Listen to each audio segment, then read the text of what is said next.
بھر دیا جائے.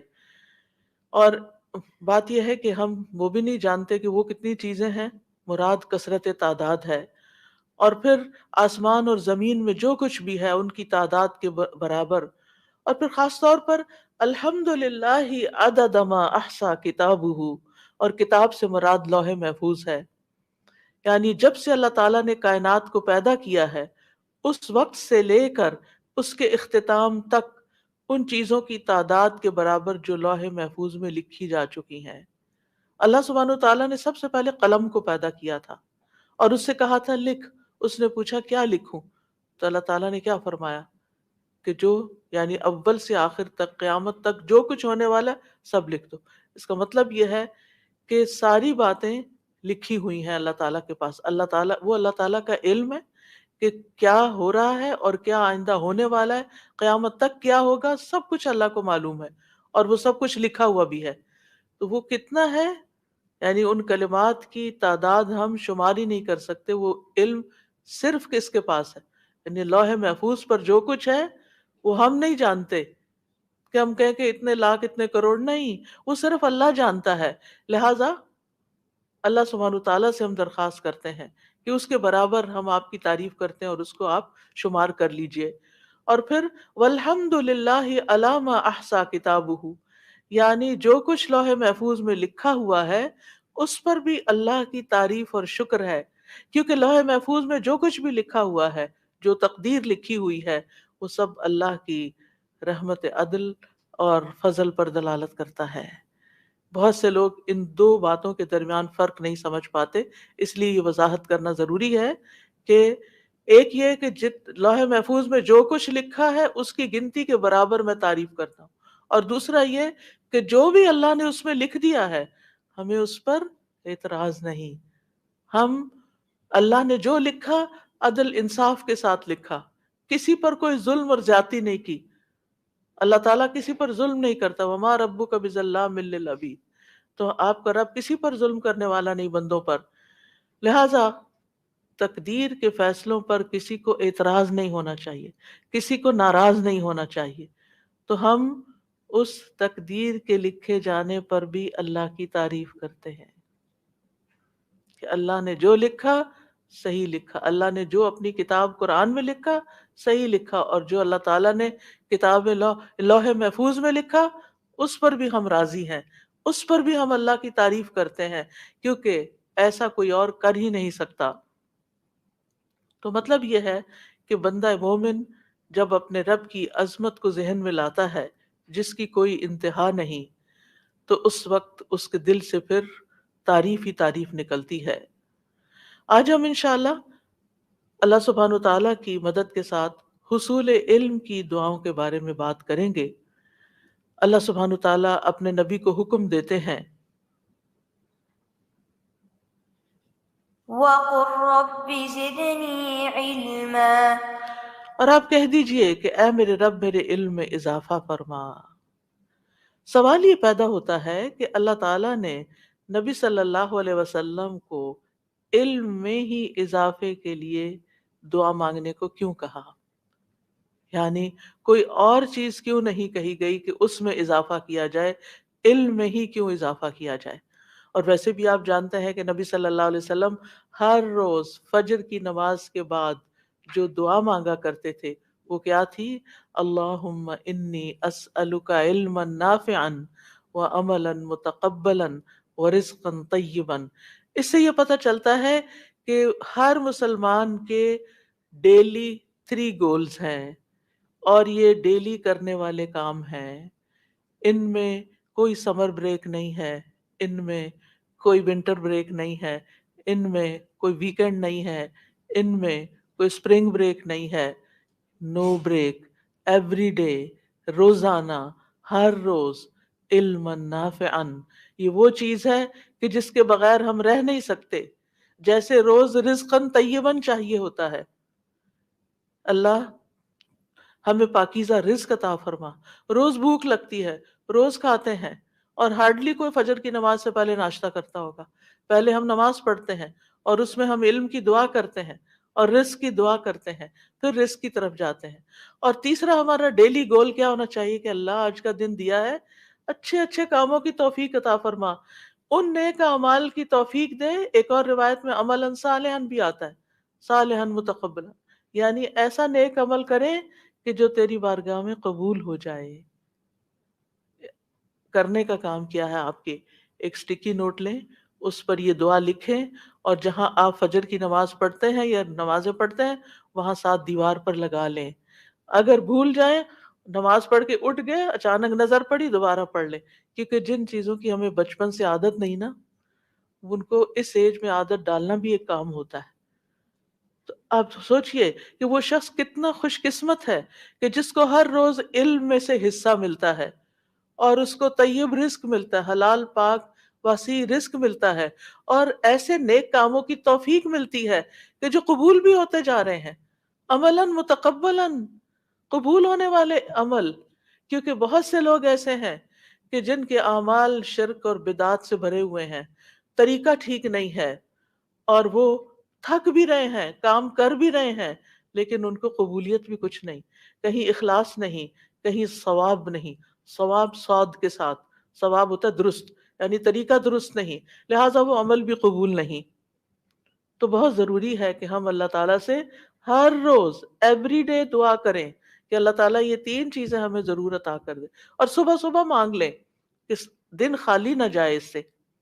سوچئے کتنے ہی دن ہم نے گزار دیے کہ ہم نے صبح صبح یہ دعا نہیں مانگی، کیونکہ معلوم ہی نہیں، یا پھر امپورٹنس ہی نہیں پتا، اس لیے مانگنے سے رہ گئے. اور خوش نصیب ہیں وہ کہ جنہیں ارلی ایج میں پتا چل گیا کہ یہ بھی کرنے کا کام ہے، یہ بھی مانگنے کی چیزیں ہیں، اور پھر نہ صرف یہ کہ وہ مانگتے ہیں بلکہ ان کے حصول کی کوشش بھی کرتے ہیں. علم حاصل کرنے کی ایسے ہی کوشش کرتے ہیں جیسے نماز کے بعد اٹھ کے ناشتہ کرنے کی کوشش کرتے ہیں، اور دن بھر کا مینیو پلان کرتے ہیں، آج کیا پکانا ہے، کیا لانا ہے، کیا کھلانا ہے، کیا کرنا ہے، اور اس میں سے بھی بہترین چیز کا انتخاب کرتے ہیں. اور خواتین اس لحاظ سے اپنے آپ کو خوش قسمت سمجھیں. ظاہر ہے مرد حضرات تو رزق کی تلاش میں گھر سے باہر جائیں گے، تو خواتین پھر رزقاً طیباً اس لیے بھی مانگیں کہ مرد حضرات جو کچھ لائیں حلال لائیں، پاکیزہ لائیں، اور گھر میں جو کچھ آپ تیار کریں وہ ایسا ہو کہ جو گھر والوں کی صحت اور عافیت کا ذریعہ بنے، رزقاً طیباً. اور وہ بھی آپ کی عبادت لکھی گئی. جیسے علم کا حاصل کرنا عبادت ہے، علم کا سیکھنا سکھانا عبادت ہے. اور پھر یہاں پر صرف علم نہیں مانگا گیا، اللہم انی اسألک علما نافعا، کہ اللہ نفع مند علم عطا کر. نفع مند یعنی جو اپنی ذات میں فائدہ مند ہے، یعنی وہ ہے ہی نفع مند. کیونکہ علم کچھ نفع مند ہوتے ہیں، کچھ نقصان دہ ہوتے ہیں، اور کچھ نہ نفع دیتے ہیں نہ نقصان دیتے ہیں. 3 طرح کے علم ہوتے ہیں. تو وہ علم جو فائدہ دے انسان کو، اپنی ذات میں بھی فائدہ مند ہو، یعنی اس کا سیکھنا بھی انجوائبل ہو، اور پھر اس سے میں خود بھی فائدہ اٹھاؤں، نافع ہو، مجھے بھی نفع دے، اور پھر جب وہ میرے اندر آ جائے تو میں اس علم سے دوسروں کو بھی نفع پہنچاؤں. نافعن یعنی فاعل کے وزن پر نفع دینے والا، فائدہ دینے والا، وہ علم جو مجھے بھی فائدہ دے اور وہ علم جو دوسروں کو بھی فائدہ دے. اے اللہ مجھے ایسے علم میں مشغول کر دے. اور جو شخص یہ مانگتا ہے پھر اللہ اور اس کے ساتھ ربی زدنی علما مانگتا ہے تو اللہ سبحانہ وتعالیٰ اس کے علم میں اضافہ کرتے چلے جاتے ہیں. اور یہ چیزیں ایک نبی صلی اللہ علیہ وسلم کو حکم دیا گیا جو قرآن کی دعا ہے، اور دوسری طرف آپ صلی اللہ علیہ وسلم نے خود اپنے لیے first thing in the morning فجر کی نماز کے بعد مانگی، جو کہ ہم سب کو آپ کی پیروی میں، آپ کی سنت کو فالو کرتے ہوئے مانگنی چاہیے. اور اس کے ساتھ ساتھ تیسری طرح کا علم جو علم میں یعنی دوسری طرح کا علم جو علم ظاہر ہے، جیسے جادو وغیرہ کا سیکھنا اور ایسے علوم سیکھنا جس سے لوگوں کو نقصان پہنچے، تو ان سے پناہ مانگنی چاہیے. کیونکہ ہوتا یہ ہے کہ بعض لوگ اپنی طبیعت کی خرابی، یعنی خباثت کہنا چاہیے، اس کی وجہ سے ایسی چیزوں کا شوق رکھتے ہیں جو دوسروں کو نقصان دیتی. وہ ایسے علم سیکھتے ہیں کہ جس سے انسانیت کی تباہی آتی ہے، جو انسانوں کو بگاڑنے والے ہیں. وہ علم سیکھتے ہیں اور پھر اس میں کام بھی کرتے ہیں. آج کل آپ دیکھیں کہ ہر پیرنٹ جو ہے وہ ویڈیو گیمز جو بچے کھیل رہے ہیں، جو کر رہے ہیں، ان کے بارے میں پریشان ہے کہ یہ ان کے دماغوں کو خراب کر رہے ہیں، یہ ان کو بیکار کر رہے ہیں، ان کو اس کی ایڈکشن ہوتی چلی جا رہی. یعنی میں نہیں سمجھتی کہ کوئی بھی ماں باپ ایسے ہوں گے کہ جو بچوں کے اس قدر شوق سے جو ان کو ان گیمز کے اندر ہے اس پہ راضی ہوں گے اور وہ کہتے ہوں گے کہ ہاں یہ ہمارے بچے کتنے ماہر ہیں اور بہت اچھے کام کر رہے ہیں. وہ بچوں کے ہاتھوں مجبور ہو کر ان کو یہ سب چیزیں پرووائڈ کر دیتے ہیں، لیکن ساتھ دل میں ریگریٹس بھی ہوتی ہیں اور پریشانیاں بھی ہوتی ہیں. لیکن پھر افسوس یہ کہ یہی بچے جب بڑے ہوتے ہیں تو انہیں یہی گیمز بنانے کے علوم سیکھنے کے لیے ہم پیسے بھی دے دیتے ہیں، ان کی فیس بھی بھر دیتے ہیں، جاؤ سیکھو، کیونکہ آج کل یہ بزنس بہت ان ہے، اس کی جابز بہت زیادہ ہیں، کیونکہ ہر شخص بڑے سے لے کے چھوٹے تک کھیل میں لگا ہوا ہے، کھیل کود ہی پسند ہے. پہلے تو کودتے تھے پھر بھی کچھ ایکسرسائز ہو جاتی تھی، اب تو محض کھیل ہی کھیل ہے، عیاشی ہے، ذہنی ایڈکشن ہے، ایک نشہ ہے کہ جس میں ہم اپنا وقت اور پیسہ برباد کر رہے ہیں، اور پھر اپنے بچوں کو وہ تعلیم دیتے ہیں کہ جس کے بعد وہ ایسی گیمز بنائیں کہ جس کے نتیجے میں بچے نہ صرف یہ کہ وقت ضائع کریں بلکہ اس کے ساتھ ساتھ آپ ان کے سب خرابیاں اگر آپ دیکھیں جو ان کے ساتھ آ رہی ہیں کہ جس طرح ذہنی طور پر بچوں کو معاف کر رہی ہیں یہ چیزیں، اور جس طرح پھر یہ آگے جن گیمز کے اندر قتل و غارت بہت زیادہ ہے، اس میں انسان کے خون کی کوئی ویلیو نہیں ہے اور قتل و غارت ایک کھیل اور فن سمجھ کے کیا جا رہا ہے، اور اسی طرح کی دیگر چیزیں، اور کچھ نہیں.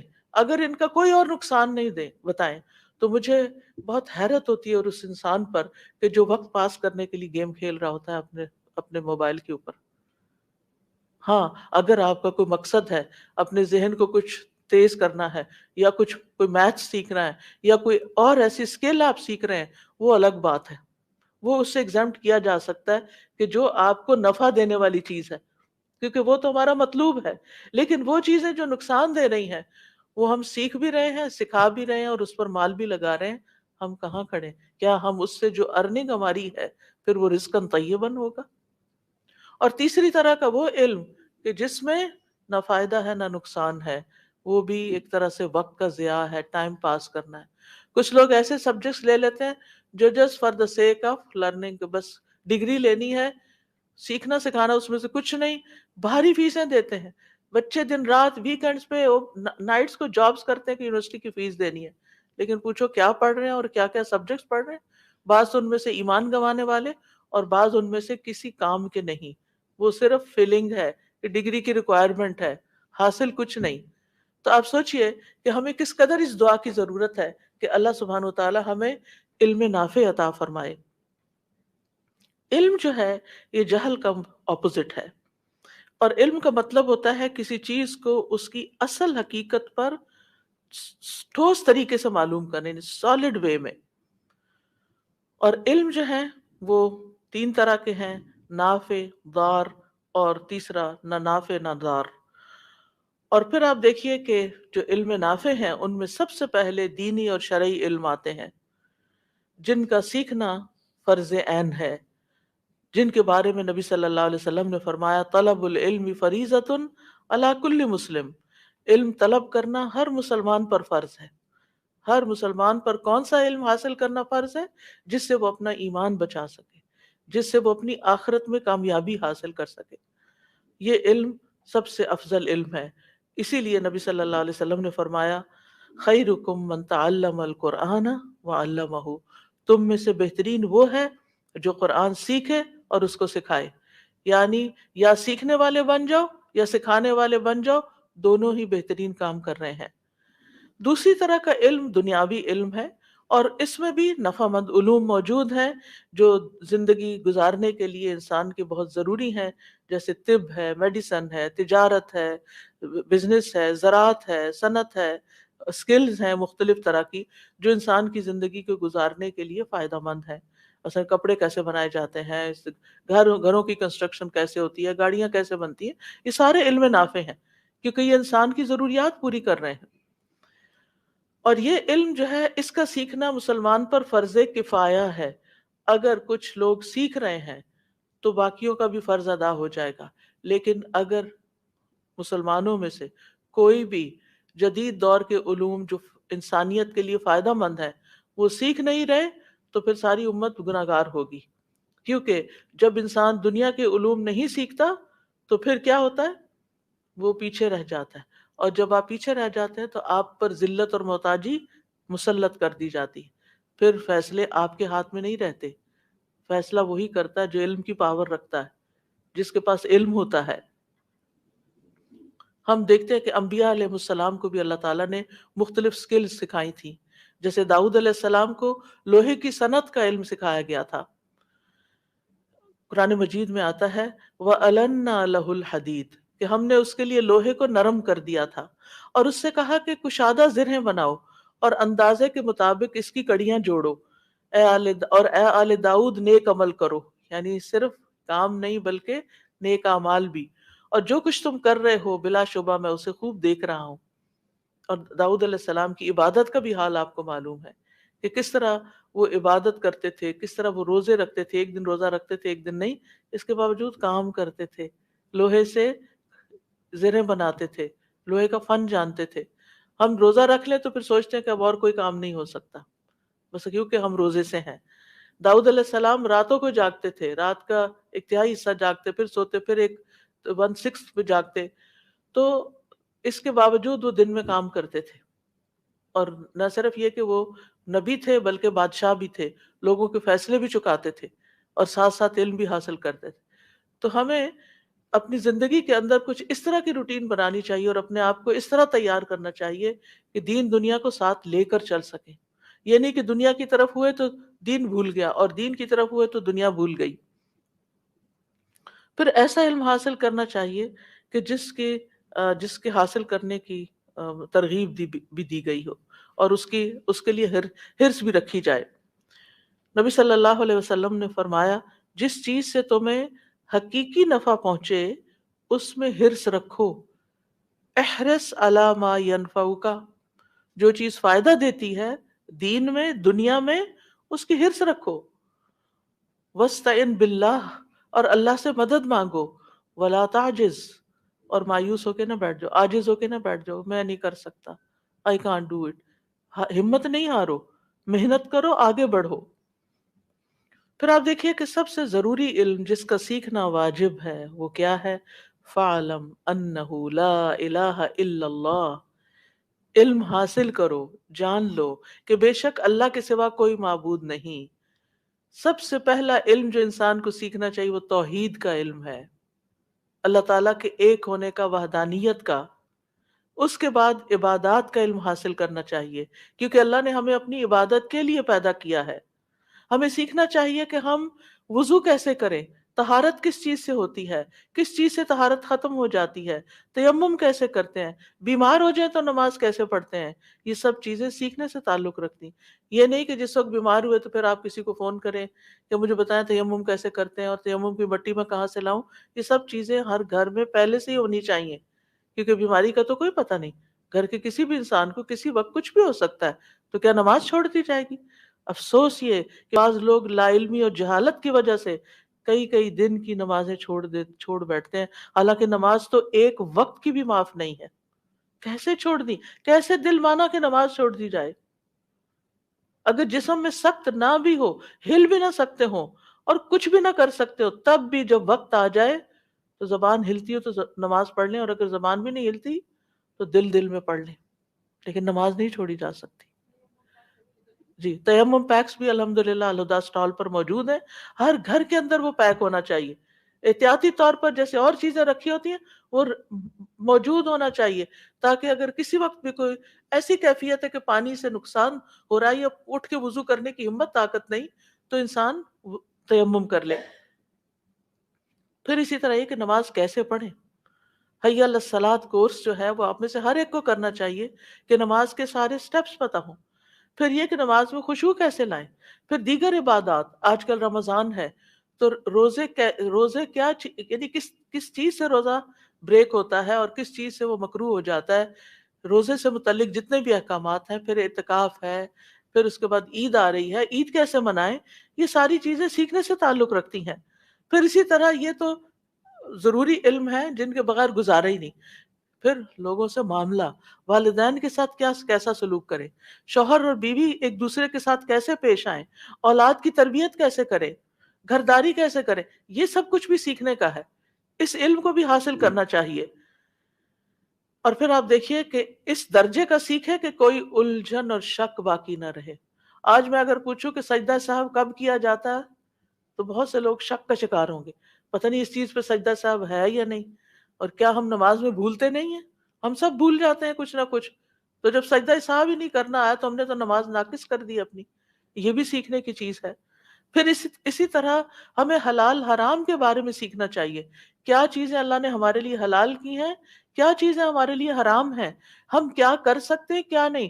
اور وہ صرف کھانے پینے کی حد تک نہیں کہ یہ میٹ کون سا جھٹکے کا ہے یا ذبح ہے، ذبیحہ ہے یا نان ذبیحہ ہے، اس کے بارے میں ہم صرف سمجھتے ہیں یہی حلال حرام ہے. صرف یہی نہیں ہے، اور بھی چیزیں کچھ حرام ہیں، ان کی تفصیل بھی ہمیں معلوم ہونی چاہیے. اور پھر کن چیزوں سے اللہ تعالیٰ، اور پھر یہ لباس کے معاملے میں ایک مسلمان عورت باہر نکل کر کیا پہن سکتی ہے کیا نہیں پہن سکتی، اس کا بھی ہمیں علم ہونا چاہیے. کیونکہ اور نہ صرف یہ کہ عورت بلکہ مرد کو بھی کتنا سطر اپنا ڈھانپنا ہے، کیونکہ دین کے احکامات صرف عورتوں کے لیے نہیں آئے، سب کے لیے آئے ہیں. پھر اسی طرح لباس میں کیسا لباس نہیں پہن سکتے کہ سی تھرو ہو یا اتنا ٹائٹ ہو کہ آپ کے جسم کا ایک ایک حصہ نظر آ رہا ہے. مثلا اگر آپ نے ایسی ٹائٹس پہنی ہوئی ہیں کہ جس سے آپ کی لیگز کی پوری شیپ نظر آ رہی ہے، آپ کے ہپس نظر آ رہے ہیں، تو ایسے لباس کے ساتھ آپ عورتوں کے سامنے بھی نہیں جا سکتے. عورتوں کے سامنے بھی صرف گھٹنے سے نیچے تک آپ ٹانگ ننگی کر سکتے ہیں، اس سے اوپر نہیں. لیکن جب ہم سوچتے ہیں یہاں کیا فرق پڑتا ہے، یہاں تو عورتیں ہی ہیں. نہیں، عورتیں بھی ہیں، تب بھی آپ کے جسم کے یہ حصے ڈھکے ہوئے ہونے چاہیے. آپ لانگ شرٹ پہن لیں، اگر آپ کو بازار میں ایسے پاجامے نہیں ملتے کہ جس سے آپ کھلے ہوں، کھلے ٹراؤزر کے جس سے آپ کی لیگز کا سائز نہ پتہ چلے، تو پھر آپ کھلے پہنے. نہیں ملتے تو پھر آپ لانگ شرٹس پہنے یا کوئی اسکرٹ پہنے کہ جس سے آپ کا جسم ڈھک جائے. اور پھر آپ دیکھیے کہ ہمیں یہ سیکھنا چاہیے کہ ہمیں اللہ تعالیٰ نے اور کن کاموں کا حکم دیا اور کن کاموں سے روکا ہے. دنیا میں اگر ہم آئے ہیں اور زندگی گزار رہے ہیں اور دنیا کے پیچھے ہم بھاگ رہے ہیں، تو ہمیں یہ بھی پتہ ہونا چاہیے کہ آخرت میں کیا چیزیں فائدہ دیں گی اور کن چیزوں سے نقصان ہو جائے گا. وہ جو ہمیشہ کی زندگی ہے، وہاں کے انٹری ٹیسٹ میں جنت کا انٹری ٹیسٹ کیا ہے، وہاں کے لیے کیا ریکوائرمنٹس ہیں، کون سی چیزیں جنت میں جانے میں رکاوٹ پیدا کر سکتی ہیں، ان سب چیزوں کو بھی ہمیں سیکھنا ہے. اور علم کی اہمیت ہمیں اس سے بھی پتہ چلتی ہے، یعنی علم کے لیے دعا کیوں مانگے، اس سے بھی پتہ چلتی ہے کہ ہمارا رب خود صفت علم رکھتا ہے. سب سے زیادہ علم تو ہے ہی اس کے پاس، وہ العلیم ہے، اور پھر ہر چیز کو جانتا ہے. الم تعلم ان اللہ یعلم ما فی السماء والارض، کیا تمہیں نہیں معلوم کہ اللہ کو معلوم ہے جو کچھ آسمان میں ہے اور جو زمین میں ہے. اللہ کو سب پتا ہے. واللہ بکل شیء علیم، اللہ کو ہر چیز کا علم ہے. اور پھر وَأَنَّ اللَّهَ قَدْ أَحَاطَ بِكُلِّ شَيْءٍ عِلْمًا، اور یہ کہ اللہ نے علم سے ہر چیز کا احاطہ کر رکھا ہے، ہر چیز کو علم کے ساتھ گھیر رکھا. کوئی چیز ایسی نہیں ظاہری یا باطنی چھپی ہوئی کہ جس کا اللہ تعالیٰ کو علم نہ ہو. تو یہ اللہ سبحانہ تعالیٰ کی صفت ہے العلیم. اور پھر آپ دیکھیے کہ سب سے پہلی چیز جو اللہ تعالیٰ نے پیدا کی تھی وہ کیا تھا؟ قلم. اور قلم لکھنے کی چیز ہے، اور قلم سے کیا ہوتا ہے؟ علم حاصل کیا جاتا ہے. علامہ، جیسے قرآن مجید میں آتا ہے نا، پہلی وحی بھی ہماری کیا نازل ہوئی ہمارے لیے؟ اقرأ بسم ربک الذی خلق، خلق الانسان من علق، اقرأ وربک الاکرم الذی علم بالقلم، وہ جس نے قلم کے ساتھ تعلیم دی. تو لکھنا جو ہے وہ لازمی حصہ ہے. مثلا جو لوگ گھروں پہ سن رہے ہیں یا جو لوگ بعد میں آڈیو سنتے ہیں، وہ جب سننے لگتے ہیں تو اپنی نوٹ بک اور اپنا قلم لے کے بیٹھا کریں، یا جہاں بھی آپ اپنے نوٹس ٹائپ کرتے ہیں تو عمل کی جو ضروری باتیں کرنے کی ہوتی ہیں، تھنگس ٹو ڈو، وہ کم از کم لیکچر میں سے ضرور نوٹ کر لیا کریں تاکہ آپ کا یہ علم محفوظ ہو اور ہم اس پر عمل بھی کر سکیں. پھر اسی طرح ہم دیکھتے ہیں کہ اللہ سبحانہ تعالیٰ نے قلم کی قسم بھی کھائی ہے، اور نبی صلی اللہ علیہ وسلم کو اللہ سبحانہ تعالیٰ نے سب سے پہلے جو حکم دیا وہ یہی تھا کہ اپنے رب کے نام سے پڑھ. پڑھو پہلی وحی، اس نے انسان کو ایک جمے و خون سے پیدا کیا، ایمبریولوجی بتا دی ساری، پڑھ اور تیرا رب ہی سب سے زیادہ کرم والا ہے. یعنی علم کا حاصل کرنا اور علم کا سکھانا یہ اللہ تعالیٰ کے کرم کی نشانی ہے کہ اس نے ہمیں نہ صرف یہ کہ سکھایا، پیغمبر بھیجے ہمارے لیے اور علم والوں کی فضیلت بیان کی، بلکہ ہمیں اس کی تلقین بھی کی. اور اس کے بارے میں بھی آتا ہے الرحمن علم القرآن خلق الانسان علمہ البیان، اس بے حد رحم کرنے والے نے یہ قرآن سکھایا ہے. یعنی وہ خود قرآن، یعنی اس نے خود قرآن سکھایا ہے. اس نے انسان کو پیدا کیا اور اسے بات کرنا سکھائی، کمیونیکیشن. علم کے لیے کیا ضروری ہوتا ہے؟ کمیونیکیشن، بولنا، سننا، سمجھنا. تو یہ بھی اللہ سبحانہ وتعالیٰ نے ہمارے لیے آسان کیا. اگر انسان علم کے لیے نہ بولتا ہے نہ سیکھتا ہے تو پھر اس میں اور حیوان میں کیا فرق ہے؟ حیوان کی زبان نہیں ہے، اس کا حلق نہیں ہے، اس کے دانت نہیں ہے. گائے بھینس کے ہیں نا، لیکن کیا وہ ہماری طرف بول سکتے؟ وہ ساری چیزیں موجود ہیں لیکن بول نہیں سکتے، صرف بیں بیں کی آواز نکال سکتے ہیں. ہم کیسے بول لیتے ہیں؟ یہ اللہ کی خاص قدرت سے، خاص رحمت اور خاص فضل ہے کہ اس نے ہمیں بولنا سکھا دیا، جس کے لیے زبان اور حلق اور دانت اور ہونٹ اور یہ ساری چیزیں ریکوائرڈ ہوتی ہیں. ان سب کے ساتھ ہمیں بہترین طریقے سے قرآن سکھایا. الرحمن علم القرآن. پھر ہم دیکھتے ہیں کہ انبیاء کی صفت بھی یہی رہی ہے. آدم علیہ السلام کو سب سے پہلے پہلے انسان کی تخلیق کے ساتھ ہی سب سے پہلے جو چیز دی گئی وہ کیا تھا؟ علم تھا. جب حضرت آدم کی روح جو ہے ناک تک پہنچی، ان کو چھینک آئی تو انہیں کیا سکھایا گیا؟ الحمدللہ کہنا. تو پہلا علم بھی الحمدللہ، اللہ کی حمد و ثنا والا. اور پھر اس کے بعد تمام چیزوں کا علم. تو اس سے بھی تقسیم بھی پتہ چلتی ہے کہ پہلا علم جو فرض درجے میں سیکھنا چاہیے وہ اللہ کے بارے میں، اللہ تعالیٰ کا شکر کیسے ادا کریں، اس کے دین کے بارے میں. اور بچوں کو آغاز بھی اسی سے کرنا چاہیے. اور دوسرا علم وعلم آدم الاسماء كلها، اس نے آدم کو سب کے سب نام سکھا دیے. اور نام دنیا کی مخلوقات کی چیزوں کے نام ہیں جو اللہ تعالیٰ نے سکھائے. یہ دنیا کا علم ہے اور اسی کی بنا پر آدم علیہ السلام کو پھر سجدہ کروایا گیا. اور بعض کہتے ہیں ہؤلاء سے مراد انبیونی باسماء ہؤلاء، اس سے مراد انبیاء علیہ السلام ہیں جن کے نام آدم علیہ السلام کو بتائے گئے تھے کہ آپ کی اولاد میں سے یہ نیک نیک لوگ پیدا ہونے والے ہیں. بہرحال تو فرشتوں پر فوقیت، فرشتوں کے ذریعے سجدے کا حکم کس وجہ سے تھا؟ علم کی بنا پر تھا کہ فرشتے ان چیزوں کے نام نہیں بتا سکے تھے جن کے نام آدم علیہ السلام نے بتا دیے تھے. اور پھر ہم یوسف علیہ السلام کے بارے میں پڑھتے ہیں قرآن مجید میں. اللہ تعالیٰ فرماتے ہیں وَإِنَّهُ لَذُو عِلْمٍ لِمَا عَلَّمْنَاهُ، یقیناً وہ بڑے علم والا تھا اس وجہ سے کہ ہم نے اسے سکھایا تھا. پھر اسی طرح ابراہیم علیہ السلام کے بارے میں آتا ہے، کہتے ہیں یا ابت انی قد جاءنی من العلم ما لم یأتک، اے ابا جان میرے پاس ایسا علم ہے جو آپ کے پاس نہیں آیا، یعنی ہدایت کا علم. یعقوب علیہ السلام کے بارے میں آتا ہے، انہوں نے کہا انی اعلم من اللہ ما لا تعلمون، میں اللہ کی طرف سے وہ باتیں جانتا ہوں جو تم نہیں جانتے. موسیٰ علیہ السلام نبی ہونے کے باوجود علم حاصل کرنے کے لیے سفر کرتے ہیں. کس کے پاس جاتے ہیں؟ خضر علیہ السلام کے پاس جاتے ہیں اور پھر ان سے جا کے ریکویسٹ کرتے ہیں هل اتبعک علی ان تعلمنی مما علمت رشدا، آپ کے پاس جو رشد ہے، جو ہدایت ہے، جو علم ہے، کیا آپ مجھے اجازت دیتے ہیں کہ میں آپ کو فالو کروں، آپ کے ساتھ رہوں، کہ آپ اس میں سے مجھے بھی کچھ سکھا دیں؟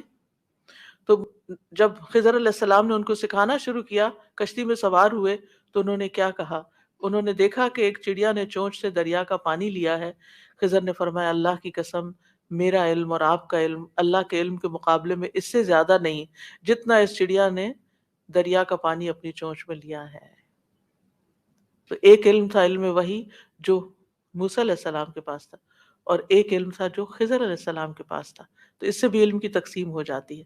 تو خضر علیہ السلام نے کہا تھا کہ آپ کے لیے یہ کافی نہیں کہ آپ کے پاس تورات ہے، آپ کے پاس وحی آتی ہے. اے موسیٰ میرے پاس جو علم ہے آپ کے لیے اس کو پورا جاننا مناسب نہیں، اور جو آپ کے پاس علم ہے وہ میرے لیے مناسب نہیں کہ میں وہ سارا سیکھوں، نہیں میری ضرورت نہیں. یعنی وہ یہ اللہ تعالیٰ کی تقسیم ہے، کسی کو کوئی علم دیا اور کسی کو کوئی علم دیا. تو اسی طرح دنیا میں بھی ورائٹی ہے، علوم کی بہت سی شاخیں بھی ہیں.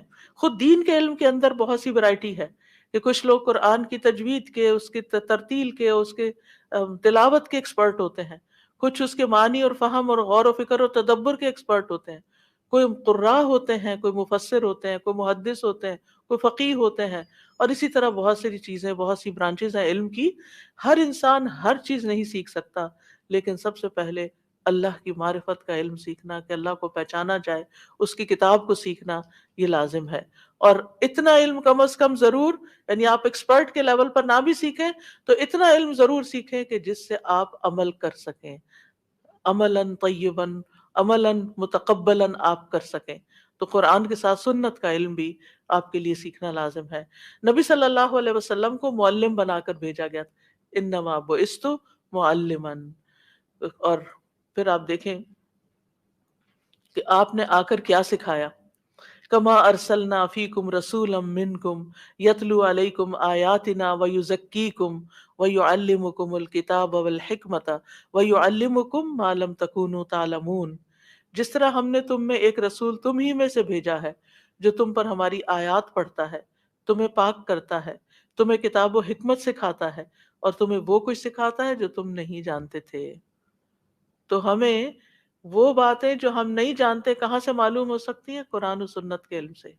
دنیاوی ڈگریاں، دنیاوی علوم ہمیں صرف وہ دیتا ہے جو دنیا میں فائدے کا ہے، لیکن قرآن و سنت کا علم اس سے زیادہ وسیع ہے، جو ہمیں وہ سکھاتا ہے جو ہمیں دنیا میں بھی معاملے کرنا سکھاتا ہے، کام کرنا سکھاتا ہے، اور ہماری آخرت میں جو چیز ہمیں چاہیے وہ بھی ہمیں قرآن و سنت سے ملتی ہے.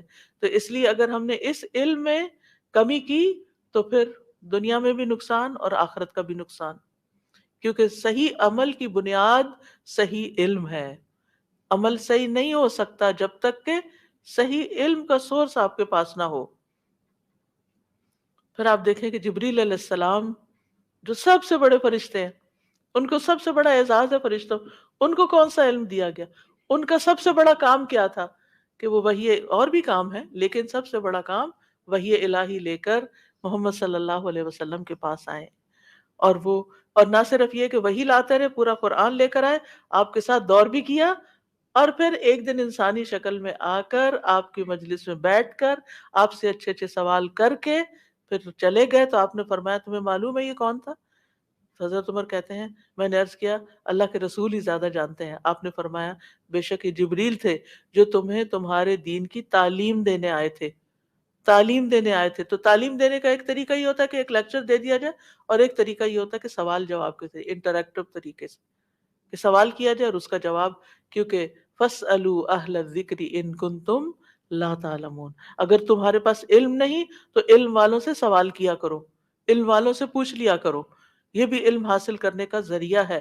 اور اچھا سوال آدھا علم ہے، اور کسی علم والے کی صحبت مل جانا اور اس سے علم حاصل ہو جانا یہ انسان کی خوش قسمتی کی علامت ہوتی ہے.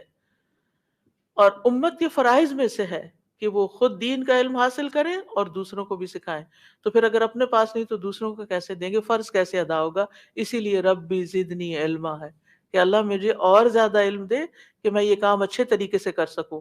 اس کے لیے سورۃ التوبہ کی آیت نمبر 122 یاد رکھا کریں. اور وما کان المؤمنون لینفروا کافہ آخر تک، اور ممکن نہیں کہ مومن سب کے سب نکل جائیں. سو ان کے ہر گروہ میں سے کچھ لوگ کیوں نہ نکلے تاکہ وہ دین میں سمجھ حاصل کریں اور تاکہ وہ اپنی قوم کو ڈرائیں جب ان کی طرف واپس جائیں، تاکہ وہ بھی بچ جائیں. یعنی ہر گروہ، ہر کمیونٹی میں سے، ہر گروہ میں سے، ہر جگہ سے کچھ نہ کچھ لوگ نکل کر آئیں، دین کے معاملے میں زیادہ علم حاصل کریں اور واپس جا کے اپنی کمیونٹی کو سکھائیں تاکہ وہ بھی بچیں. کس سے؟ دنیا میں غلطیاں کرنے سے اور آخرت کے عذاب سے. پھر ہم دیکھتے ہیں کہ صحابہ کرام کو نبی صلی اللہ علیہ وسلم مختلف جگہوں پر ڈپیوٹ کیا کرتے تھے علم سکھانے کے لیے، مختلف علاقوں میں بھیجا کرتے تھے. مدینہ کی ہجرت میں نبی صلی اللہ علیہ وسلم کے جانے سے پہلے کون گیا تھا؟ حضرت مصعب بن عمیر.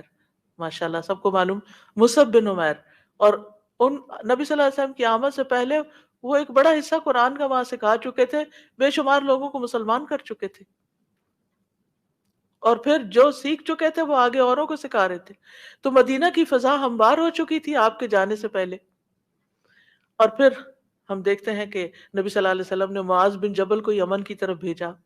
آپ نے فرمایا کہ تم اہل کتاب کی ایک قوم کے پاس جا رہے ہو، انہیں سب سے پہلے اس بات کی دعوت دینا کہ وہ ایک اللہ کو مانے اور میری رسالت کو مانے. جب یہ بات سمجھ آ جائے تو پھر انہیں بتانا کہ اللہ تعالیٰ نے ایک دن رات میں 5 نمازیں فرض کی.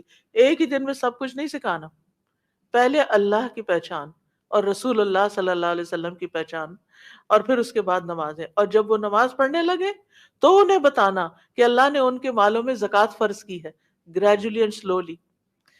پھر جو ان کے امیروں سے لی جائے گی ان کے غریبوں کو لوٹا دی جائے گی. اور جب وہ اس کا اقرار کر لیں تو ان سے زکوٰۃ میں عمدہ مال لینے سے پرہیز کرنا. یعنی ان کا مال اونٹ گھوڑے وغیرہ ہوتے تھے، اونٹ اور بکریاں وغیرہ ہوتے تھے، گھوڑے پہ زکوٰۃ نہیں. تو اس لیے یعنی کہ جب وہ زکوٰۃ نکال کے لائیں تو یہ نہیں کہ یہ اونٹ تھوڑا سا مجھے کمزور لگ رہا ہے مجھے وہ اونٹ چاہیے، ایسا نہیں کرنا. پھر آپ دیکھیے کہ اللہ تعالیٰ کے نزدیک علم والوں کا مقام بھی بلند ہے. آپ بلندی چاہتے ہیں نا، اللہ کے نزدیک بلندی چاہتے ہیں نا، آخرت میں بلند درجے چاہتے ہیں، تو علم سے رشتہ استوار کریں اور باقاعدہ سیکھیں اس کو. کیونکہ قرآن مجید میں آتا ہے یرفع اللہ الذین آمنوا منکم والذین اوتوا العلم درجات. اللہ ان لوگوں کو درجوں میں بلند کرے گا جو تم میں سے ایمان لائے اور جنہیں علم دیا گیا. یعنی ان کے درجات اور زیادہ بلند ہو جائیں. انسان ہر آیت سیکھنے پر ایک درجہ اور اللہ کے قریب ہوتا ہے اور بلند درجہ ملتا ہے اس کو. اور پھر اگر کوئی بات سمجھ نہیں آتی تو فاسألوا اہل الذکر ان کنتم لا تعلمون، استاد کے پاس جائیں اور علم حاصل کریں اور گھر سے نکلیں. کیونکہ کوئی شخص مسجد میں جا کر ایک آیت سیکھتا ہے، 2 سیکھتا ہے، 3، جتنی سیکھتا ہے اتنی اونٹنیاں لے کر آتا ہے. اور نبی صلی اللہ علیہ وسلم نے اس کے بارے میں باقاعدہ فرمایا کیا تم میں سے کوئی یہ نہیں چاہتا کہ اس کے پاس موٹی تازی ایسی اونٹنیاں ہو جو اس کو مفت مل جائے بغیر کسی قطع رحمی کے اور بغیر کسی ظلم کے؟ اور وہ یہ ہے کہ وہ مسجد میں جائے اور آیتیں سیکھے، ایک آیت سیکھے تو ایک اونٹنی، 2 تو 2، اور جتنی چاہے وہ سیکھے. تو مطلب یہ ہے کہ انسان جب اپنے گھر سے نکلتا ہے، مسجد کا رخ کرتا ہے اور جا کر باقاعدہ بیٹھ کر علم کی مجلس میں علم حاصل کرتا ہے، بہت بڑے خزانے لے کے واپس آتا ہے. آپ جائیں کسی کے گھر میں، جائیں کسی بازار میں، جائیں کسی اور جگہ، کیا آپ اتنا مال اکٹھا کر کے لا سکتے ہیں؟ نہیں. ایک دن کی جاب کر کے آپ 3 اونٹنیاں خرید سکتے ہیں. اس زمانے میں چونکہ اونٹ ہوتے تھے اور ان کا وہ سب سے قیمتی مال اونٹ ہوتے تھے، جس پہلے بھی میں نے آپ کو بتایا تھا کہ عربوں کے نزدیک لفظ مال بولا ہی اونٹ پر جاتا تھا. اور ہمارے بھی پنجاب میں مال کا لفظ گائے بھینس کے اوپر بولا جاتا تھا. مال کو باندھ دو، مال کو پانی پلاؤ. تو میں کہتی ہوں مال کو پانی پلاؤ. بچپن میں جب میں نے سنا تو سمجھ نہ آئی کہ مال کیا ہے، پھر پتہ چلا یہ بھینس گائے جو ہے یہی مال ہے. تو گاؤں والوں کا، زمینوں والوں کا یہی مال ہوتا ہے، سب سے بہترین مال یہ ہوتا ہے. تو نبی صلی اللہ علیہ وسلم نے اس دور کے حساب سے سب سے بہترین مال یہ بتایا. آج کے زبان میں آپ یوں کہیں تو مثلاً اگر کوئی کہے کہ جاؤ اور ایک ڈائمنڈ کا سیٹ لے آؤ روزانہ، یا ایک جیٹ لے آؤ، تو آپ کیا کریں گے؟ آپ کہیں گے وائی ناٹ، بھاگ کے سب سے آگے ہوں. لیکن جب یہی بات ہمیں یقین نہیں نا کہ اگر ہم مسجد میں آ کے ایک آیت سیکھتے ہیں تو واقعی ہمیں یہ ملتا ہے، واقعی اتنا بڑا اجر اور اتنا مال ہم کما کے جا رہے ہیں. ہم اس بات کو ہم سمجھتے ہیں کہ دنیا کی کوئی جاب کر لی، چند ڈالر مل گئے، ہم سب سے زیادہ امیر ہو گئے. اور وہ بھی پتہ نہیں جو اتنی محنت سے کما رہے ہماری قسمت میں ہیں بھی کہ نہیں کہ ہم ان کو استعمال کر سکیں. وہ بھی ہم صرف دوسروں کے لیے تو محنت نہیں کر رہے. کیونکہ ضرورت کا جب انسان کو مل جاتا ہے تو اس کے بعد انسان کو اپنی ذات پر بھی توجہ دینی چاہیے، نہ یہ کہ صرف دنیا کے مال کے پیچھے بھاگتا رہے اور پھر اپنی ذات کو بھولا رہے. یہاں بھی اگنور کر دیا اور آگے کے لیے بھی اگنور ہو گیا، کیا حاصل ہوا؟ پھر اس کے بعد یہ ہے کہ اللہ تعالیٰ نے بغیر علم کے کسی سے بات کرنا، یعنی علم کی بات کرنا منع کیا ہے. یعنی جس بات کا علم نہیں ہو وہ دوسروں کو نہیں بتانی چاہیے. تو اگر آپ کسی کو بتا کر ثواب حاصل کرنا چاہتے ہیں تو پہلے میک شور کہ وہ بات آپ کو پوری صحیح طرح معلوم بھی ہے.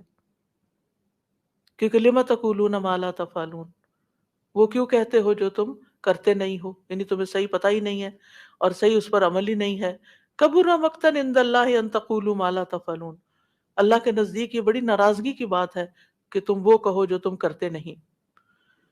تو علم حاصل کرنا بہت ضروری ہے، اور صرف حاصل کرنا نہیں بلکہ اس کے لیے دعا مانگنا، کیونکہ جب آپ دعا مانگیں گے نا تو اللہ تعالیٰ آپ کے لیے رستے آسان کر دیں گے، پھر رستے کھل جائیں گے، پھر آپ کو یہ نعمت ملنا شروع ہو جائے گی.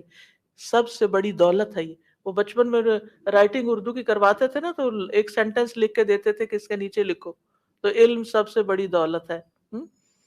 تو وہ سمجھ تو نہیں آتی تھی کہ دولت کس طرح ہو گئی، کس سے کچھ خرید ہی نہیں سکتے اور نہ کچھ حاصل ہوتا ہے، لیکن حقیقت یہ ہے کہ علم سب سے بڑی دولت ہے.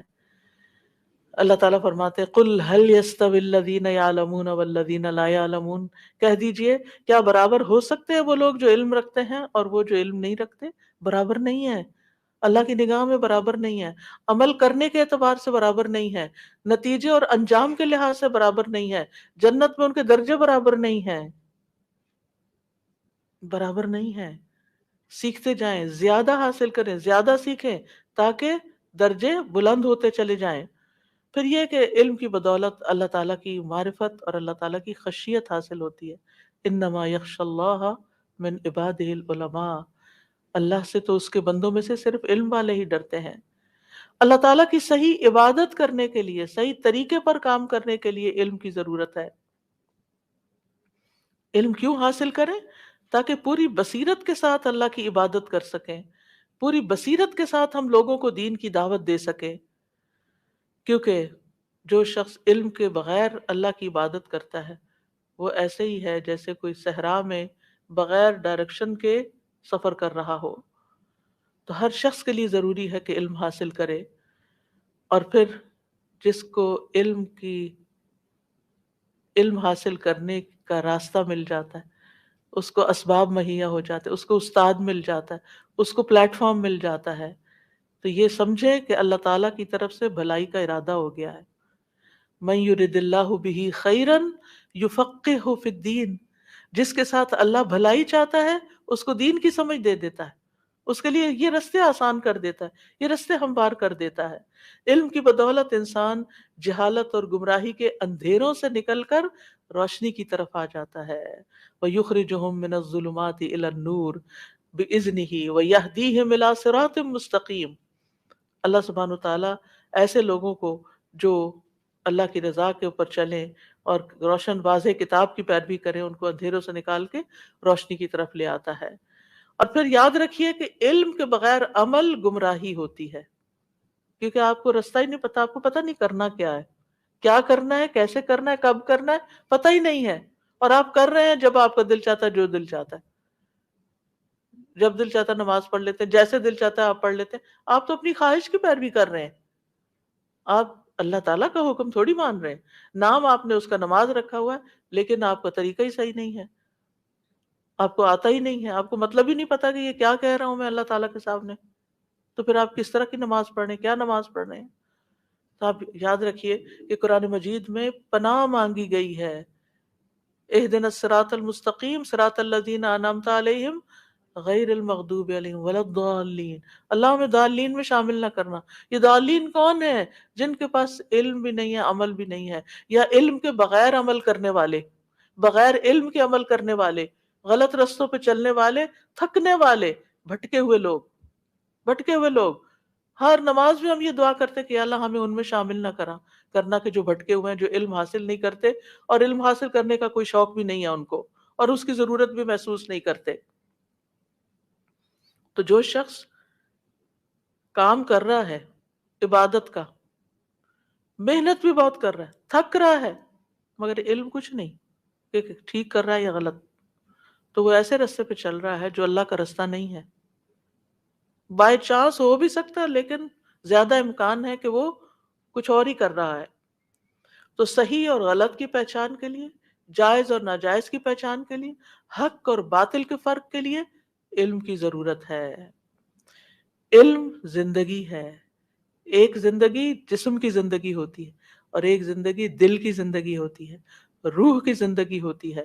اللہ تعالیٰ فرماتے ہیں یا ایھا الذین آمنوا استجیبوا للہ وللرسول وللرسول اذا دعاکم لما یحییکم، اے لوگو جو ایمان لائے ہو، اللہ اور اس کے رسول کی دعوت قبول کر لو جب وہ تمہیں اس چیز کی دعوت دیں جو تمہیں زندگی بخشتی ہے، جس سے تمہیں زندگی حاصل ہوتی ہے۔ امام ابن قیم کہتے ہیں اللہ سبحانہ تعالیٰ نے دلوں کے لیے علم کو ایسے بنایا ہے جیسے زمین کے لیے بارش بنائی ہے۔ تو جس طرح زمین کی زندگی بارش کے بغیر نہیں، اسی طرح دل کی زندگی علم کے بغیر نہیں ہوتی۔ دل مردہ رہتا ہے، ہاں علم کی روشنی آتی ہے تو وہ زندہ ہونا شروع ہو جاتا ہے۔ علم کی بدولت ہی انسان گناہوں سے بچ سکتا ہے، کیونکہ علم سے انسان کے اندر اللہ کا ڈر پیدا ہوتا ہے۔ پھر آپ دیکھیں علم کے ذریعے ہی انسان شیطان کے حربوں سے بچ سکتا ہے کہ وہ کدھر سے آ رہا ہے، وہ کیسے مجھے گمراہ کر رہا ہے۔ علم کی بدولت رشتوں میں خوبصورتی پیدا ہو جاتی ہے، علم کی وجہ سے گھروں میں برکت آتی ہے، آپس کا پیار محبت بڑھ جاتا ہے۔ ابو ہریرہ کہا کرتے تھے قرآن پڑھنے کی وجہ سے گھر اپنے رہنے والوں کے لیے کھلا ہو جاتا ہے، کشادہ ہو جاتا ہے، چاہے وہ چھوٹا سا اپارٹمنٹ ہی کیوں نہ ہو۔ اس میں فرشتے حاضر ہوتے ہیں، شیطان اس گھر کو چھوڑ دیتے ہیں، اس کی خیر و برکت بڑھ جاتی ہے۔ اور قرآن نہ پڑھنے کی وجہ سے گھر اپنے رہنے والوں کے لیے تنگ ہو جاتا ہے۔ بڑے بڑے مینشنز بھی دل گھٹتا ہے، ان میں دل گھبراتا ہے، دل لگتا ہی نہیں، کوئی چیز پسند ہی نہیں آتی۔ فرشتے اس کو چھوڑ دیتے ہیں، شیطان اس میں بسیرا کر لیتے ہیں، اس کی خیر و برکت کم ہو جاتی ہے۔ تو آپ سوچئے کہ ہم گھروں میں کتنا قرآن پڑھتے ہیں، ہمارے بچے کتنا پڑھتے ہیں، ہمارے ہسبینڈ، باقی رشتے، اور ہم مل بیٹھ کے کتنا قرآن پڑھتے ہیں۔ کتنی ضرورت ہے اس بات کی کہ ہم اپنے گھروں کو قرآن سے آباد کریں، صرف انفرادی طور پر نہیں، اجتماعی طور پر بھی، مل جل کر بھی۔ علم کی بدولت رحمت اور سکینت اترتی ہے۔ رسول اللہ صلی اللہ علیہ وسلم نے فرمایا جو لوگ اللہ کے گھروں میں سے کسی گھر میں اللہ کی کتاب کی تلاوت کرتے ہیں، اس کی باہم تعلیم میں مصروف ہوتے ہیں، ان پر سکینت نازل ہوتی ہے، رحمت انہیں ڈھانپ لیتی ہے، فرشتے انہیں گھیر لیتے ہیں، اور اللہ ان کا ذکر اپنے پاس موجود فرشتوں میں کرتے ہیں۔ ایسی مجالس کا ذکر اوپر کی مجالس میں ہوتا ہے کہ دنیا کے فلاں فلاں حصے میں فلاں فلاں لوگ، فلاں فلاں نام کے لوگ اکٹھے بیٹھ کر اللہ کو یاد کر رہے ہیں، دین سیکھ رہے ہیں۔ حصول علم کی وجہ سے انسان کو رزق ملتا ہے۔ نبی صلی اللہ علیہ وسلم کے زمانے میں 2 بھائی تھے، ان میں سے ایک نبی صلی اللہ علیہ وسلم کے پاس آتا، علم حاصل کرتا، دوسرا محنت مزدوری کرتا، کام پہ جاتا۔ محنت مزدوری کرنے والے نے اپنے بھائی کی شکایت نبی صلی اللہ علیہ وسلم سے کی کہ یہ میرا بھائی کچھ بھی نہیں کرتا، میری مدد نہیں کرتا، اور یہ روز پڑھنے لکھنے چلا جاتا ہے۔ آپ نے فرمایا شاید تمہیں اسی کی وجہ سے رزق دیا جا رہا ہو، تم جو اس پہ خرچ کر رہے ہو نا، ہو سکتا ہے کہ اللہ تعالیٰ تمہیں جو دے رہا ہے وہ اس کی وجہ سے دے رہا ہے۔ لیکن عام طور پر ہم یہی سمجھتے ہیں کہ جب تک دنیا کے لیے نہیں بھاگیں گے اور سارے بچے دنیا میں نہیں لگیں گے اس وقت تک کام نہیں چلے گا۔ ٹھیک ہے، کچھ دنیا میں جائیں اور کچھ دین میں لگیں، اور جو دنیا والے ہیں وہ دین والوں کی مدد کریں، ان کا خیال رکھیں۔ ابن القیم کہتے ہیں علم سے محبت کرنا خوش نصیبی کی علامتوں میں سے ہے۔ خوش قسمت ہے وہ انسان جو علم سے محبت رکھتا ہے، اور علم سے نفرت کرنا بدبختی کی علامتوں میں سے۔ بدقسمت ہے وہ انسان جو علم کے سیکھنے سکھانے کو بیکار کا کام سمجھتا ہے۔ آخرت کی تیاری کے لیے بھی علم حاصل کرنا ضروری ہے۔ وَاتَّقُوا اللَّهَ وَاعْلَمُوا أَنَّكُمْ مُلَاقُوهُ، اللہ سے ڈرتے رہو اور یہ جان لو کہ تم اس سے ملنے والے ہو، اور وہ ملاقات کیسی ہوگی۔ اور قیامت کے دن سوال ہوگا کہ علم کتنا حاصل کیا اور پھر اس پر عمل کیا کیا، علم حاصل کیا یا نہیں کیا، کیا تو کیا کیا، اور پھر اس پر عمل کیا کیا۔ اور جنت کی طرف جانے کے لیے بھی علم چاہیے۔ من سلک طریقا یلتمس بہ علما سہل اللہ لہ طریقا الی الجنہ، جو شخص علم کا راستہ اختیار کرتا ہے تو اللہ تعالیٰ اس کے لیے جنت کا راستہ آسان کر دے گا۔ اور بے شک حدیث کے الفاظ ہیں، بے شک فرشتے طالب علم کے لیے، طالب علم کی رضا کے لیے اپنے پر بچھاتے، یعنی اس کو راضی کرنے کے لیے، اس کو خوش کرنے کے لیے۔ یہ چیزیں آج ہمیں نظر نہیں آ رہی، کل قیامت کے دن نظر آئیں گی کہ کس طرح فرشتے مجلسوں کو ڈھانپتے تھے اور کس طرح فرشتے وہ ویلکم کرتے تھے اور کس طرح وہ سکینت اتارتے تھے، اور یہ ساری چیزیں کل اللہ تعالیٰ آپ کو دکھائے گا۔ یاد رکھیے علم کی ضرورت تو کھانے پینے سے بھی زیادہ ہے۔ امام احمد کہتے تھے لوگوں کو کھانے پینے سے بھی زیادہ علم کی ضرورت ہے، کیونکہ آدمی کو کھانے پینے کی دن میں 1 یا 2 دفعہ ضرورت پیش آتی ہے، کام چل جاتا ہے۔ آج کل رمضان ہے نا، 2 دفعہ بھی کھا لے تو کافی ہو جاتا ہے، جبکہ اسے علم کی ضرورت اتنی دفعہ پیش آتی ہے جتنی اس کی سانسوں کی تعداد ہے۔ ہر وقت اس کو ضرورت، کیونکہ ہر وقت ہم نے کوئی نہ کوئی ڈیسیژن لینا ہوتا ہے، یہ کام کریں یا نہ کریں، یہ کریں یا وہ کریں، کیا چیز رہنمائی کرتی۔ علم ایک ٹارچ کی طرح آپ کو روشنی دکھاتا ہے، راستہ دکھاتا ہے، ادھر جاؤ ادھر جاؤ، وہاں نہیں جانا۔ دنیا ڈارک ہے، آپ کے اپنے پاس ٹارچ ہونی چاہیے، علم کی ٹارچ، جس سے آپ دیکھ سکیں کہ میں صحیح راستے پہ جا رہا ہوں یا نہیں جا رہا۔ پھر یاد رکھیے علم حاصل کرنے کے اغراض و مقاصد بھی درست ہونے چاہیے۔ سب سے پہلی چیز خالصتاً اللہ کی رضا کے لیے علم حاصل کریں، کیونکہ جو لوگ دنیا کمانے کے لیے یا دنیا میں شہرت پانے کے لیے چاہے قرآن کا علم ہی کیوں نہ سیکھ رہے ہو، وہ قیامت کے دن سب سے پہلے اسی کا حساب ہوگا، اور اس سے پوچھا جائے گا تم نے اللہ کی نعمتیں پا کر کیا کیا؟ وہ کہے گا میں نے علم سیکھا سکھایا اور قرآن کی قرات کی۔ اللہ تعالیٰ اس سے کہے گا کہ تم نے جھوٹ کہا، تم نے اس لیے علم سیکھا تھا کہ لوگ تمہیں اسکالر کہیں، لوگ تمہیں قاری کہیں، تمہیں کہا جائے گا تم نے قرآن اس لیے پڑھا کہ کہا جائے یہ قاری ہے، وہ تو کہہ دیا گیا، لوگوں نے کہہ دیا تمہیں، پھر اس کے بارے میں حکم دیا جائے گا تو اسے منہ کے بل گھسیٹتے ہوئے جہنم میں ڈال دیا جائے گا۔ تو علم حاصل کریں لیکن نیت درست رکھیں کہ اللہ کو راضی کرنا ہے، اللہ کی خاطر صحیح عمل کرنا ہے۔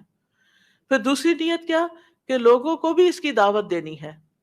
قل ھذہ سبیلی ادعو الی اللہ علی بصیرۃ انا ومن اتبعنی، کہہ دیجئے یہی میرا راستہ ہے، میں اللہ کی طرف بلاتا ہوں پوری بصیرت پر، یعنی سوچ سمجھ کر، علم کے ساتھ، میں خود بھی اور جنہوں نے میری پیروی کی۔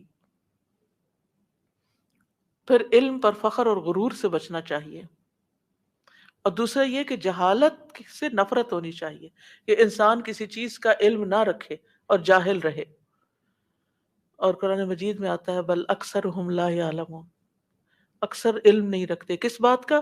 وَلَئِن سَأَلْتَهُم مَّن خَلَقَ السَّمَاوَاتِ وَالْأَرْضَ، ان سے پوچھو کس نے پیدا کیا آسمانوں اور زمینوں کو، انہیں نہیں پتا کس نے پیدا کیا، they don't know who created mother nature اور don't know کس کا، یا خود بخود ہی سب کچھ ہو گیا۔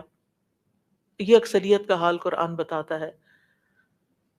لا علمی شرک کا باعث بن جاتی ہے۔ وَجَعَلُوا لِلَّهِ شُرَكَاءَ الْجِنِّ وَخَلَقَهُمْ وَخَرَقُوا لَهُ بَنِينَ وَبَنَاتٍ بِغَيْرِ علم، ان لوگوں نے انہوں نے جنوں کو اللہ کا شریک بنا دیا حالانکہ اسی نے ان کو پیدا کیا تھا، یعنی اللہ نے، پھر بغیر علم کے اس کے لیے بیٹے اور بیٹیاں گھڑ لیے۔ حضرت عیسیٰ کو بیٹا بنا دیا، فرشتوں کو اللہ کی بیٹیاں بنا دیا، بغیر علم کے، بغیر کسی وحی کے، بغیر کسی دلیل کے۔ پھر اسی طرح اگر کوئی شخص علم نہیں رکھتا اور کسی بات کو حدیث بتاتا ہے، یہ حدیث ہے، اور وہ حدیث نہیں ہے، تو نبی صلی اللہ علیہ وسلم نے کیا فرمایا؟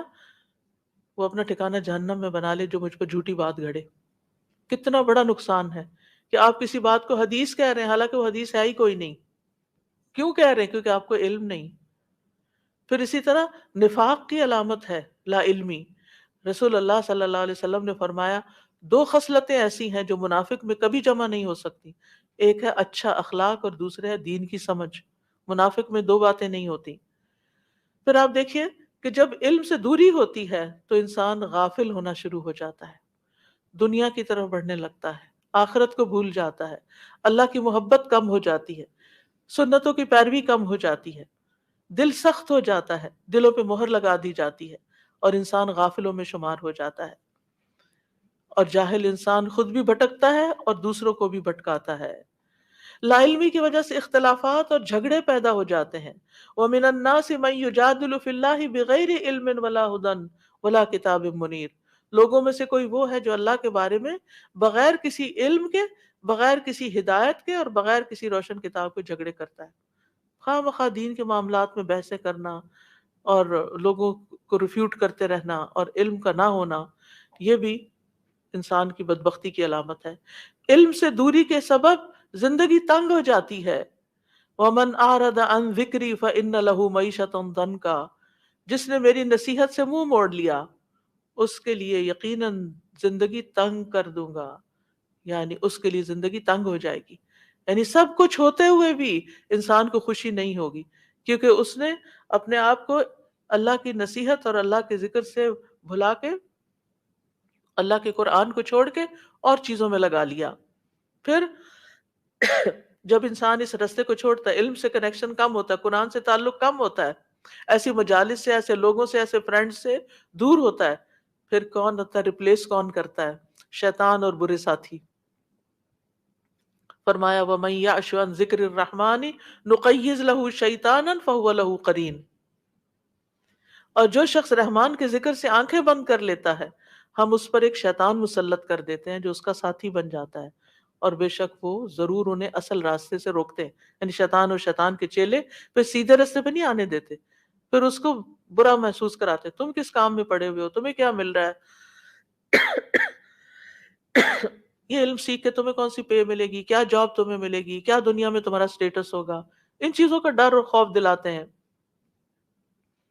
اور شیطان جو ہے وہ لوگوں کو علم حاصل کرنے سے روکتا ہے، وہ کہتا ہے یہیں رک جائیں تو خیر ہی خیر ہے، میرا کام آسان ہو جائے گا، اگر انہوں نے کچھ پڑھ لکھ لیا تو یہ تو میرے سے دور ہو جائیں گے، یہ تو اللہ کے بن جائیں گے۔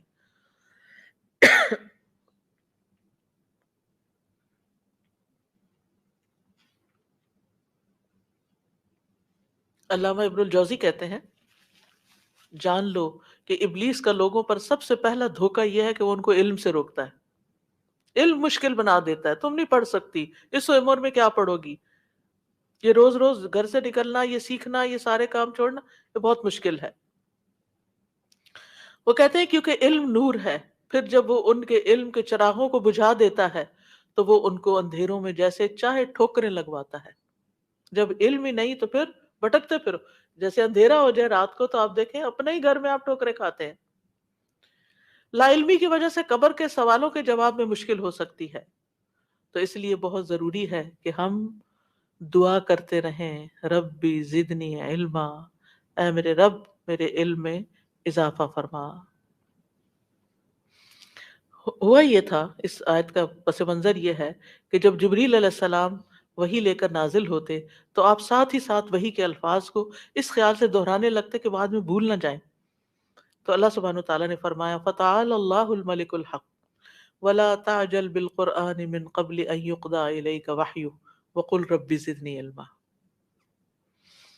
اللہ تعالیٰ نے فرمایا کہ آپ ساتھ ساتھ اس کو یاد رکھنے اور زبان سے دہرانے کی کوشش نہ کریں، آپ کے سینے میں اسے محفوظ رکھنا، پھر زبان سے ان الفاظ کی ادائیگی کروانا، یہ ہمارا ذمہ ہے، اور ساتھ ہی یہ بھی ہدایت کر دی گئی کہ آپ یہ دعا کرتے رہیں کہ ربی زدنی علما، کیونکہ ہم سب کو علم بھولنے کا ڈر ہوتا ہے نا، تو اس کا علاج بھی یہی ہے۔